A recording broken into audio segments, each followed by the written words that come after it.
Hey yo guys, what's going on? It's Sherrick here, and I've got the May 2015 Elimination Chamber preview video for you here. We got a lot to get into. It's going to be real interesting. I have high hopes for this card, so without any further ado, let's start right away. First up match, we've got Neville versus Bo Dallas, two former NXT champions going at it. They've really kind of had interesting career dynamics since they made it to the main roster. Neville, as many of you know, was the longest reigning NXT champion. He actually dethroned Bo Dallas to get that championship.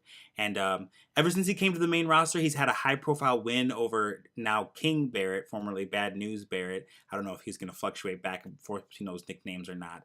Well, Bo Dallas has kind of been lost in the shuffle a little bit. He had a couple of little mini programs here, then he got injured, and then he came back, and so now he just they kind of threw them into a mini program here, and I don't know how I feel about it. It could be a kickoff show, could be moved to a kickoff show or something like that. Short and sweet.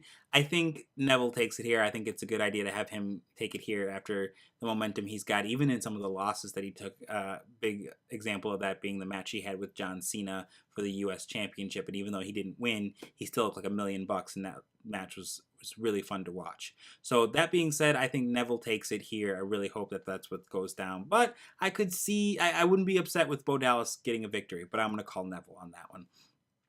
Next match on the card that I've got here is the Divas Championship match, triple threat. It's Paige and Nikki Bella with or without her sister, I'm not sure, and then Naomi with Tamina.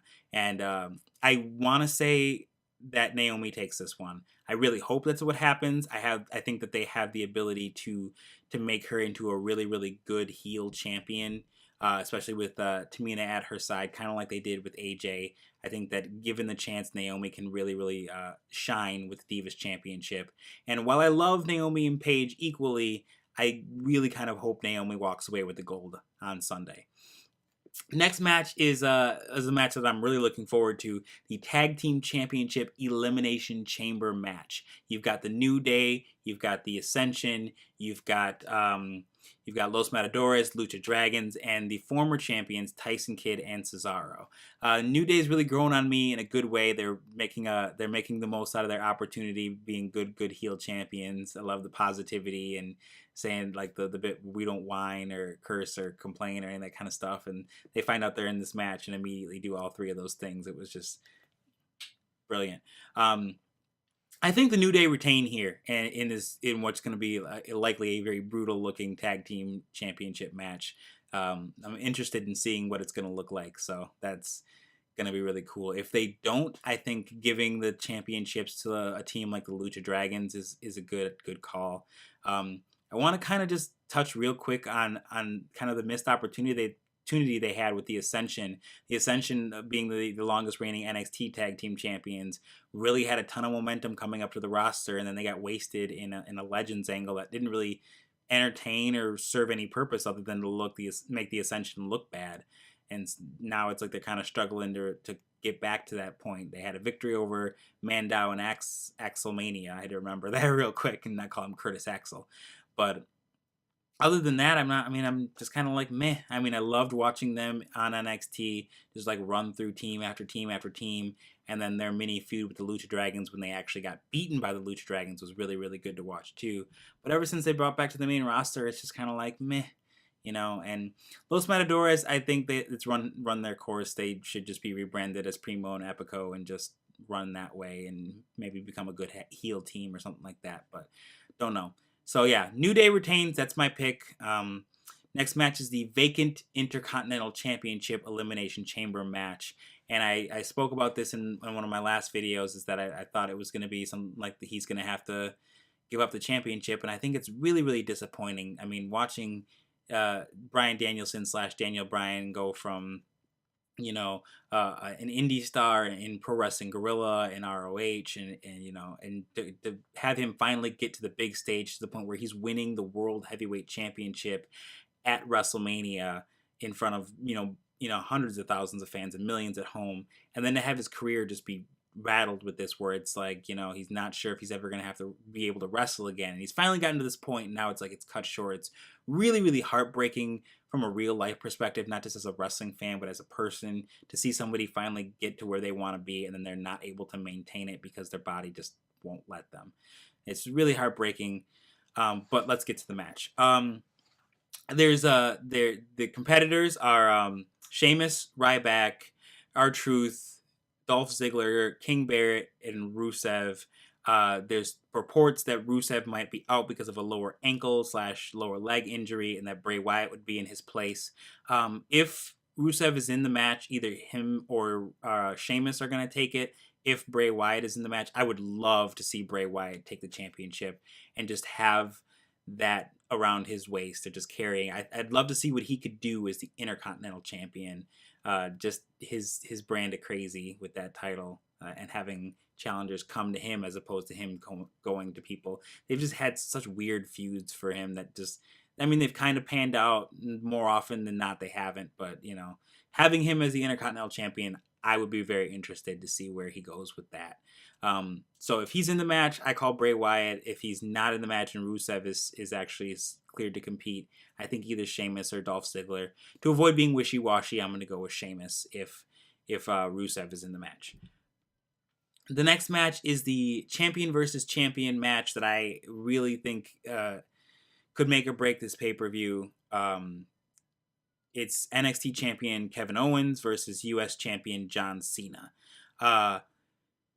Owens has looked like gold. It's like as soon as he got this, he jumped on the opportunity. He worked on, you know, anything that he could. He shored up all of his weaknesses. He looks like an absolute star, and he's been in NXT / WWE for like 6 months, like just a little over that, I think, at the time of this recording. So I call him going over here, even though it worries me that they did the trope of like having him get the better of John Cena 2 weeks in a row with the pop-up powerbomb and attacking him from behind and surprising him and that kind of stuff. And John really hasn't had a chance to retaliate. But I think that it's a huge missed opportunity if John Cena wins here in any sort of fashion, other than maybe like a disqualification or a count out or something like that.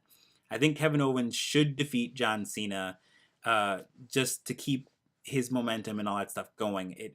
Because as great as NXT is and as many people as they're reaching, they're still not reaching every person in the WWE universe that doesn't pay attention to NXT or doesn't know who Kevin Steen / Owens is. And so having him go over John Cena would make him just look like an absolute friggin' star. But having John Cena just squash him and send him back to NXT kind of weakens him. And it just, you know, I know that it's like Cena, it shouldn't, because Cena is like, you know, the 15-time world champion, multi-time US champion, blah, blah, blah, blah, blah. But it's like, you know, let Owens go over on this one and just watch his star just rocket. You'll be creating a brand new star, and you won't be squashing him so that he's not on the main roster in a year going through some weird Tensai like gimmick change or something like that. That's how I feel about it. So, moving on to the final match of the night, you've got the WWE World Heavyweight Championship match. It's Seth Rollins versus Dean Ambrose.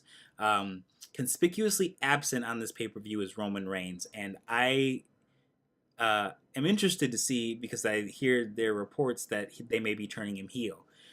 Despite the popular opinion, I think Roman Reigns has been absolutely shining since WrestleMania. Even at WrestleMania, I really loved his performance there. And I feel like the fans, now that they don't feel like he's being shoved down their throats, are really starting to get behind him as well. He's shoring up his weaknesses. He's not nearly as bad as everybody says he is. He makes... you know, he's sold well. He looked like an absolute champ in that fatal 4-way match at the pay-per-view earlier in the month. He looked really, really good, even with the Shield reunion and all that stuff. But this match has nothing to do with him. It's Dean Ambrose and Seth Rollins. If Seth Rollins isn't, I mean, it should be seen a mile away, Seth Rollins is going to win this match. Dean Ambrose is great. I'm really loving that they're giving him this main event push. I love the instability and the even throwback to the Attitude Era, where they had him, taken away in the paddy wagon, and he actually drove it back himself. It was a subtle call to Austin. I think it sounds like something Austin would do before coming back to the ring and opening up a can. But yeah, I think he comes up just short in this one to make Rollins look like even more of a strong heel champion, and it also will do farewell to make Ambrose look good as well. All right, those are my predictions for this pay-per-view, the Elimination Chamber, that returns on Sunday. You can find me. I'll be commenting on the show on Twitter. That's at @ABlackSparrow on Twitter. Like the video if you liked it. Please leave comments. Tell me if you agree with what I had to say. Tell me if you disagree with what I had to say. And feel free to share this video with your friends and subscribe. And until next time, I will see you right here on this channel. Peace.